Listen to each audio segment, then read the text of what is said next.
G'day guys, welcome back to my channel. My name is Wildkard. Thank you for being here and watching my content. I really do appreciate it, as you have given me the pleasure and the privilege to talk about the greatest sport in the world, rugby. And this weekend,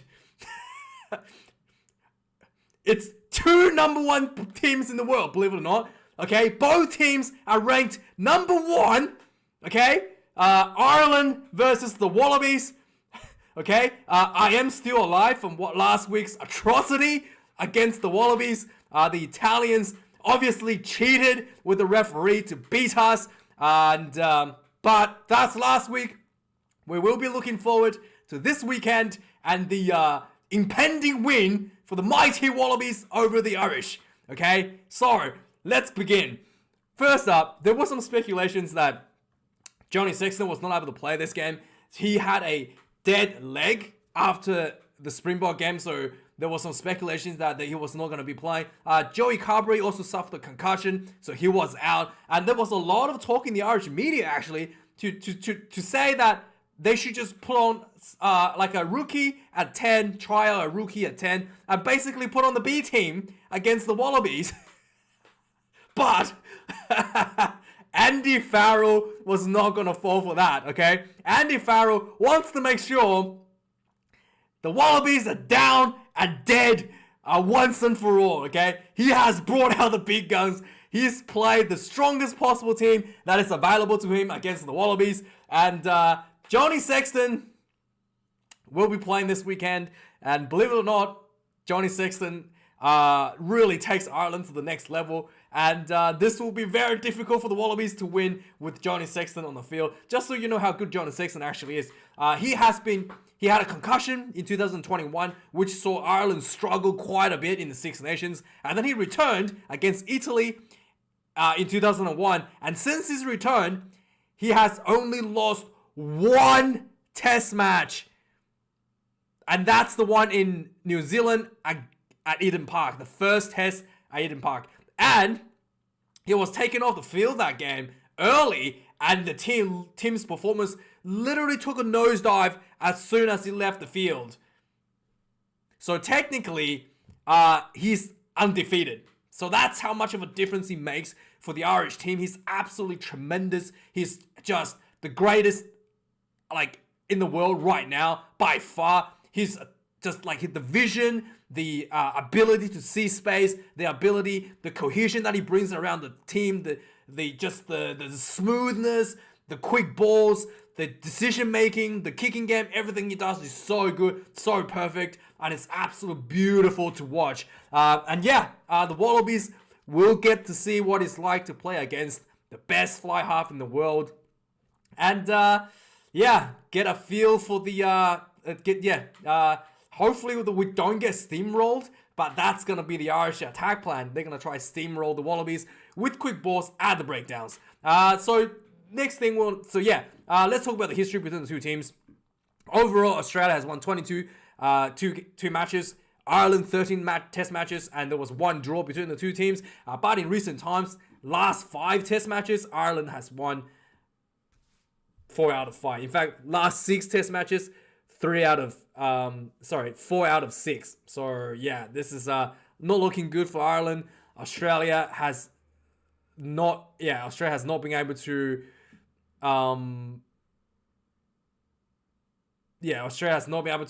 perform against Ireland for quite a long time now. So this weather as well in Dublin, it's not going to be helpful for Australia. This is going to be a bit rainy. It's going to be 10 degrees and quite cold as well. So yeah, this is going to be and maybe a bit windy as well, 27 kilometers per hour. So this is not going to be a good condition for the Wallabies to be used to. The Wallabies, the Australian teams were really, really bad in the rain during the club rugby, super rugby period. So any kind of wet conditions is not really ideal for the Wallabies. And Irish team, however, on the other hand, they do play in the rain quite a bit. I would not foresee this to be too much of an issue for the Irish side. And this is again the heavenly above is helping out the Ireland a little bit. But down on earth, we have our 16th man on the field for the Wallabies in the form of Ben O'Keefe. Good old Ben O'Keefe is a Kiwi referee. He does the refereeing for the Super Rugby games. He is actually a really, really good referee, but he's one of the referees who has this concept that red cards ruins the game. So he does not, he really don't want to give out red cards. And yes, we will be seeing absorbing tackles being given yellow cards this game. And so if Johnny Sexton gets knocked out and there's an absorbing tackle and suddenly it's only a yellow card, don't be surprised. Don't be surprised. Ben O'Keefe, 16th man on the field for the Wallabies. So next up, some recent results. Obviously, Ireland played Fiji last week. It was pretty poor performance. I do feel like this is a better indicator of how this game is going to go this weekend. Ireland versus the Springboks. The Springboks game, Ireland actually... the Irish team actually was... what do you want to call it? I forgot what I was going to say. But yeah, so this was actually a pretty clinical performance by Irish team. So the Irish side that is starting today is very identical to this team that played against the Springboks. So very good defense, 89% completion rate. Lineouts as well, really as good as you can possibly get against the Springboks, the best lineout in the world. And in fact, James Ryan was able to steal a lineout from Evan Nesbitt, which is really impressive overall, because I don't remember last time Evan Nesbitt had a lineout stolen from him. And that's something that's quite impressive, achieved by any team. The goal kicking was a bit of an issue for Johnny Sexton. He is one of the players, sometimes his kicking is like 100%, and other times it's like 60%. So it's really not an indicator of his overall performance on any given day, because it's so varied across the board. It's really hard to say which Johnny Sexton is going to turn out for the kicking game. And overall, the stats-wise, just absolute workhorses in the Irish four-pack. One of the things that the key to Ireland's attack pattern is the fast breakdown and the big forwards carrying the ball, crashing the ball, getting over the gain line, and quick recycling on the ball. One of the criticism against the Irish team in this particular test match is the breakdown speed was a bit slow when what's his name? When Conor Murray was starting for his 100th test. So the Irish breakdown was noticeably slower. When Gibson Parks came on in the second half, it was noticeably quicker. This game, Gibson Parks will be starting, and as a result, I do expect a even faster breakdown speed from the Irish attack. So this is going to be something to take note of. In terms of the Wallabies, everybody knows against Italy it was quite poor. Overall, there's not really much to look at. Tom Wright, I feel like it's a 50-50 kind of player at the moment. His attacking game is quite good. So when it comes to the running game, Tom Wright has the highest run meters on the field, 80 run meters. But his defense has always been a bit of a liability, in my opinion. So yeah, it's a difficult call actually, having Tom Wright on the field. But this Australian team will be completely different from the Italian game. Very identical to the team that the Wallabies play against France. So we'll be expecting a much better and improved performance from the Wallabies this weekend as well, as opposed to last week against Italy. So with that being said, let's have a look at the lineup comparisons. Let's see who's who and what's going on. So first up, this game, the 4 battle is going to be the most important battle for the Irish team, and for the both teams in that regards, because the Irish attack is completely based on a structured forward crash ball and extremely quick recycling of the ball at the breakdowns. So if the Irish is able to get that crash ball and quick cycling ball momentum going, they're unbeatable. They're too fast, too good, too fast, and they're just gonna pummel you through for a try. Yeah, so that's just the bread and butter of the Irish team, with Johnny Sexton on the field. His accuracy, his decision making, he's able to pick out holes on the field, pick out like players that are jogging back a little bit too slow and send another forward through. And it's gonna be extremely hard to stop, and it's gonna be quick game. It's gonna be a big blowout game against the Wallabies. So that is the key thing this weekend, is the breakdown. And looking at this lineup, I do think that the Wallaby players really have to step a huge level. Otherwise, it's going to be a bad day for the Wallabies, to be really frank. Andrew Porter, Dan Sheehan, Ty Furlong, the pretty much the go-to. This is the go-to lineup for the Ireland in recent times, especially. Andrew Porter, super high work rate at the breakdowns, and he's a super hard, fast ball runner as well. He almost plays like a loose forward, the amount of ball running he has. Dan Sheehan, clinical at the breakdowns, clinical with his line-out throws, and again, a really good ball runner. Ty Furlong, same with the other two, really good ball runner, does exactly what he needs to do, gets himself set up for a pot quickly, also works the breakdown, and he's also probably many consider to be, one of the best, if not the best, definitely in the North, he's the best tight head prop in the world, in the Northern Hemisphere at least. So in terms of scrummaging, this is going to be really difficult for the Wallabies as well, to see if the technical prowess of Ty Furlong is able to be, it's going to be neutralized. James Slipper comes in number 1 for the Wallabies. His performance he was actually quite liable in terms of penalty counts in the rugby championship. He was the most penalized players in the rugby championship. He has improved a lot since then. He's really matured a lot more as he's taken the captaincy over, and he's just taking on a lot more work as well for the Wallabies team. I do think that sometimes he likes a tackle technique where he dives on the player's legs without wrapping the hands. I do think that's probably a thing that he's going to have to work on to avoid. But other than that, I think James Slipper this is going to be a difficult test for him against Ty Furlong. Dave Parecki has been really good for me since he joined the Wallabies. His line-out is something that's been an issue for the Wallabies. His line-out throws has been really consistent. He's really good at the mauls. He's really good in the short breakdown work as well. So I'm really happy with his performance. But this weekend is going to be another level up for him, especially at the breakdown. Alan Alatoa, again, I really felt like Tongan Thor probably should be starting at number 3.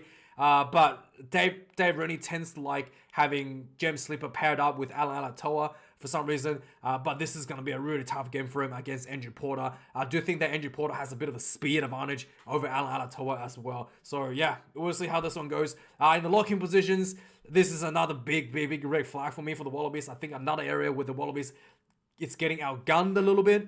Ty Burn, James Ryan, the two premier locks for the Irish team. James Ryan is the guy that stole the line out from Eben Etzebeth. Ty Burns, his breakdown work and defense is absolutely, spectacular. The test series that was won in New Zealand in that third test, Ty Burn has single-handedly turned the ball over multiple times to stop the New Zealand attack to seal the win for Ireland. You could literally see that he single-handedly won the game in some sense for Ireland in that third test against New Zealand in July. He's just that good. Not to mention that he's clinical, he's excellent at the lineouts, he's excellent in the scrums, physical, everything you want from a lock. He brings that. James Ryan as well, clinical, line-out execution, more extremely good in that as well. And this is going to be difficult.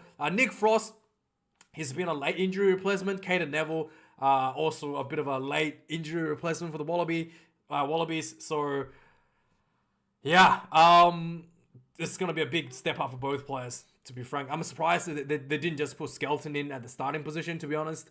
And this is going to be, we'll have to see how this one goes. The good thing about the Wallabies is that Wallabies do have a third lock on the field in the form of Jed Halloway in the blindside flanker position. So Jed will probably be the primary ball receiver.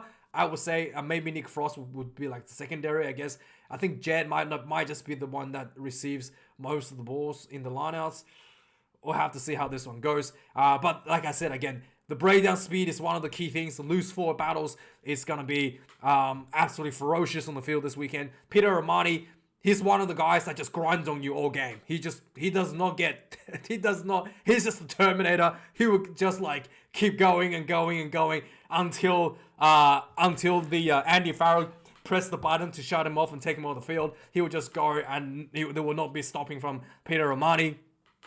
Josh Van der Fleer is currently nominated to be one of the players of the year, and he's like so many games he's got player of the match. His work rate is just tremendously high, and he carries the ball almost like a like a center. He's really good ball carrier and being able to hit those angles that you want, and it's just absolutely tremendous player. And this will be a really good matchup to see for him as well, because Michael Hooper, to me, is the best flanker in the world.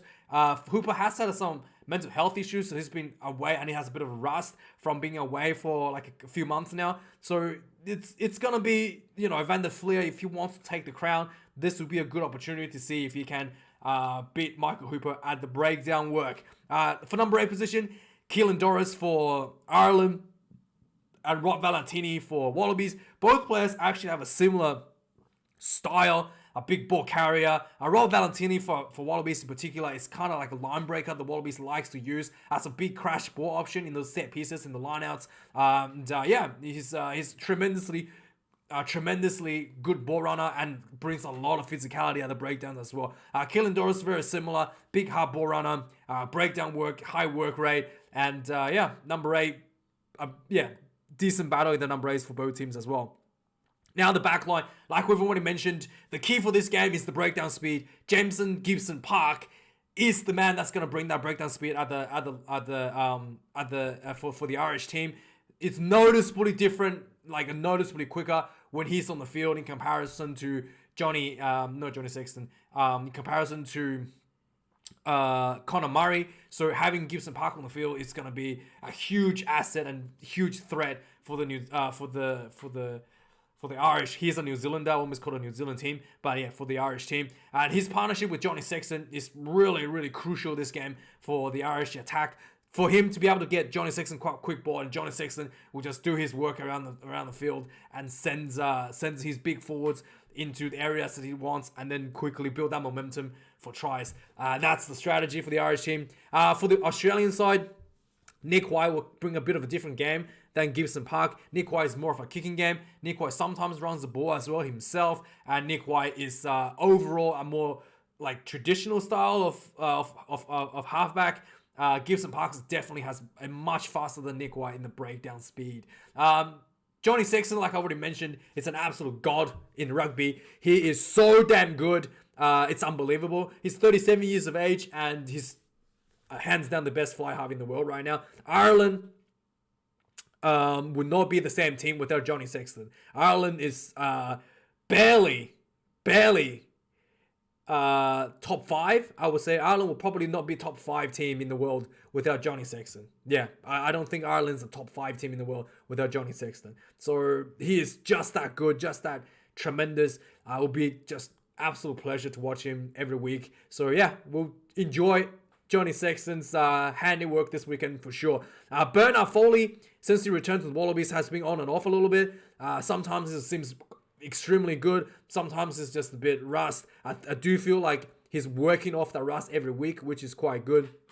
He does bring a extremely good kicking game, believe it or not, like goal kicking, believe it or not. Bernard Foley wasn't that good before he left the Wallabies, but now he's world class. He's like very close to 100% in terms of kicking game. So in terms of goal kicking, I will say Bernard Foley has a slight edge over Johnny Sexton this weekend, especially in the rain. I'm not sure how that's going to go with when it comes to goal kicking, but I do feel like Bernard Foley has that over Johnny.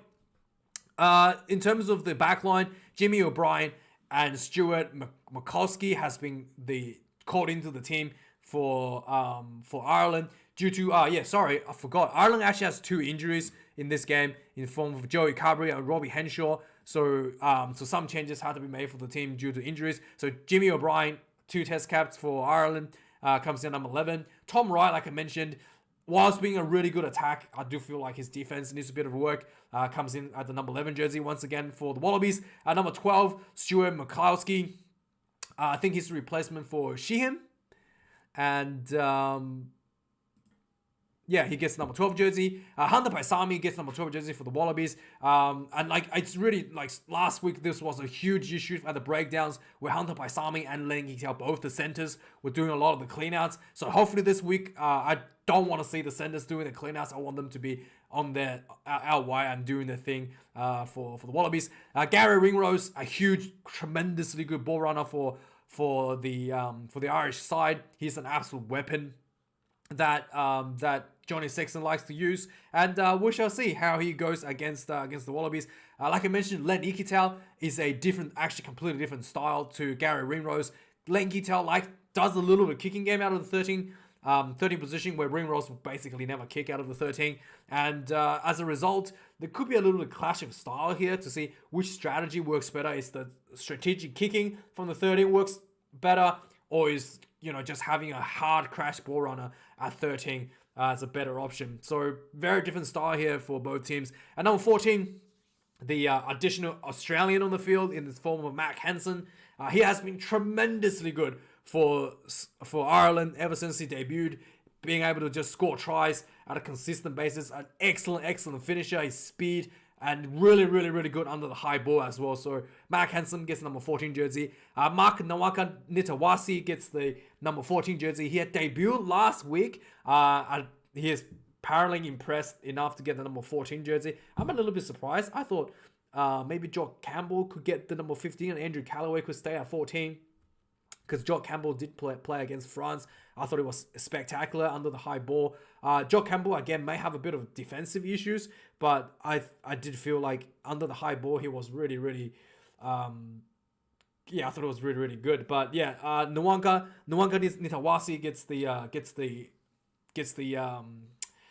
the pleasure to play at number 14 for the Wallabies. And Andrew Callaway moves from 14 to 15 to the fullback position. Last time Andrew Callaway played fullback was against the All Blacks. He played both tests. The first test, he was pretty decent at fullback. Second one, the Wallabies got blown out, so he looked a lot worse than probably should be.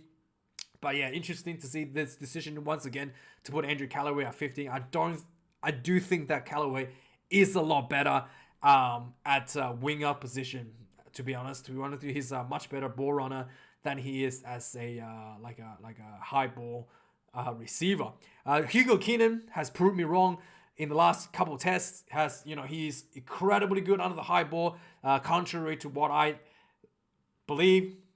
So yeah, he's really proven me wrong, and definitely improved as well over the last 6 months or whatever. So yeah, he's one of the best fullbacks in the world at the moment. He's really good at counter-attacking as well, and he's got that ability to support Johnny Sexton as an additional runner should they need him around.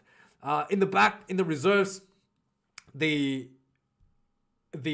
Irish have an unchanged reserve lineup. This is kind of like the bread and butter, almost like the bomb squad for the Irish reserves. And right now, Rob Heron comes in number 16, Cian Healy number 17, and Finlay Bellin number 18. This is the finishing front rowers for the Irish side for quite a few games, pretty much this entire year now. Folau Fainga'a gets number 16 jersey for the Wallabies. Again, needs to work on the lineouts. Can't really have those poor lineout throws this game. Tom Robinson gets number 17, surprisingly. I think there's actually not really surprisingly. He gets number 17 due to injury reasons. Tenel Tupou, this is the surprise to me. I thought he probably should be starting at the number 18 jersey for the Wallabies. Because Tenel Tupou also brings that running game, that crash ball, big physicality running game as well for the Wallabies. I really felt like he probably should be starting because he'll match up against the running game that the Irish four-pack brings, especially in the front row. In the 19 jerseys, Joe McCarthy potentially getting a debut for Irish side. Will Skelton gets a number 19 jersey for the Wallabies. He's really brings a lot of that size for the Wallabies set piece. I do feel like his work outside of the set piece is a little bit low, but I might be wrong to that. I feel like his work rate might be his clinicalness around the breakdown is just not that high, anyway, that's probably just maybe I haven't seen enough of him, but let me know your thoughts on that. Jack Conan gets number 20 jersey for Ireland, another huge player for Irish team coming to the bench trying to finish off the game strong. P. Samu is the best finisher for the Wallabies. I'm surprised his performance last week against Italy was not that great. But in other games that he has, he's played tremendous games in recent times for the Wallabies against the All Blacks, against the Springboks, and him coming to the bench, he's the best finisher for the Wallabies. He injects a lot of energy, a lot of speed coming off the bench, something that's really hard to deal with when the team is tired. So I do like this decision to have him in the number 20 jersey here. Craig Casey comes in for number 21 for Ireland. Jake Gordon gets number 21 jersey for Australia. Jack Crowley, number 22 for Ireland, another fresh guy for the Irish side. Noah Seal gets number 22 jersey for the Wallabies. Really good guy to bring off the bench. He's really matured a lot. I felt like he probably should give him more time this year as opposed to last year he kind of got punished for for botching the Bledisloe Cup games. But I feel like this year he has really improved, matured a lot. Deserved a bit more time for the Wallabies this year, to be fair. Number 23, the big return for the Irish side. Bundy Aki gets number 23 jersey. Bundy Aki has been a finisher for Ireland in recent times too. He has not been starting for the Irish side. And again, Andy Farrell, knowing that there is there's a center position opening, he's still opted for Bundy Aki as that finisher. So we shall see what time he comes onto the field. He might bring him on earlier for McCluskey. But Bundy Aki is a huge, impactful player coming off the bench. Absolute brutalizer. Number 23, Jordi Pataya for the Wallabies. He came on last week. Looked okay. I thought he did bring a lot of speed into the back line. When he came on, he had a couple of really good carries. But we shall see how he goes this weekend. Anyway, my predictions, I think the Ireland's going to quite easily win this one, especially with Johnny Sexton on the field. I'm not going to predict the score, but it's going to be a big win for Ireland. Thanks for watching, guys. Like, comment, subscribe, let me know your thoughts, and see you guys for the reviews this weekend. Cheers.